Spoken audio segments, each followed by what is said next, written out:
A Queensland horse breeders completed another hay drive to drought-affected parts of Queensland. Sparked into action late last year by the story of a young girl whose pony was going hungry due to the state's big dry. Stan Johnston and his team loaded up for trip number 2. And once again, our very own Paul Murphy went along for the ride. Refreshed after the Christmas break, Stan Johnston saddled up for mission number 2. This journey a family affair with brothers Ken and Jock along with wife Marilyn, part of the team. But this time around they had a helping hand. We've had nearly all this hay donated, and a lot of the people are really privileged, feel privileged to be able to donate. Their aim's still the same, providing feed to kids' horses, often the forgotten victims in the state's ongoing dry spell.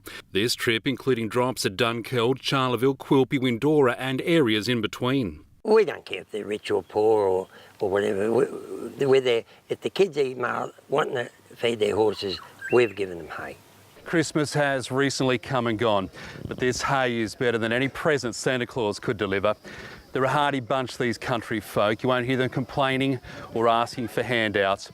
But when they get a hand up from people like Stan and his team, well, they're mighty thankful. People are really struggling financially, you know, with the lick and feeding cattle and adjustment and everything else that's involved there. It's taken its toll on a lot of families, so it will be really helpful. Some of the areas we passed through in our travels have received rainfall in the past week.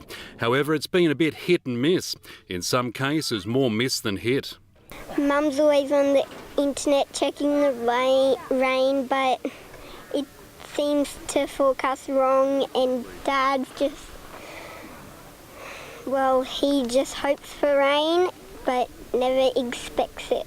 The conditions at Adavale out past Charleville forcing Colin Cray to find work away from home to make ends meet, leaving wife Jo to run the family's cattle property.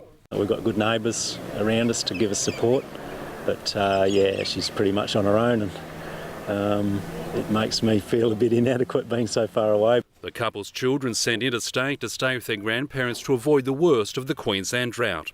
It's not a normal thing at all to be separated for that amount of time, and we're looking forward to them coming back, and I think they're looking forward to it too. At Carl Baines Lantana Station in the Quilpie district, the past 2 years have brought little rain. An old fellow told me the other day, if you don't like dry weather, leave it.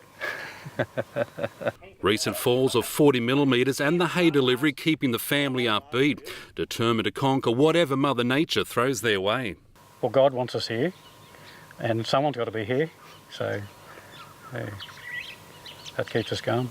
When Stan first offered assistance to kids and their horses in drought-affected areas of Queensland, he was inundated with requests for help.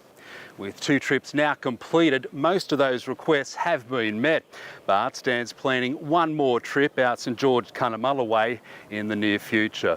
Any donations or assistance you can offer to help send him on his way will be greatly appreciated.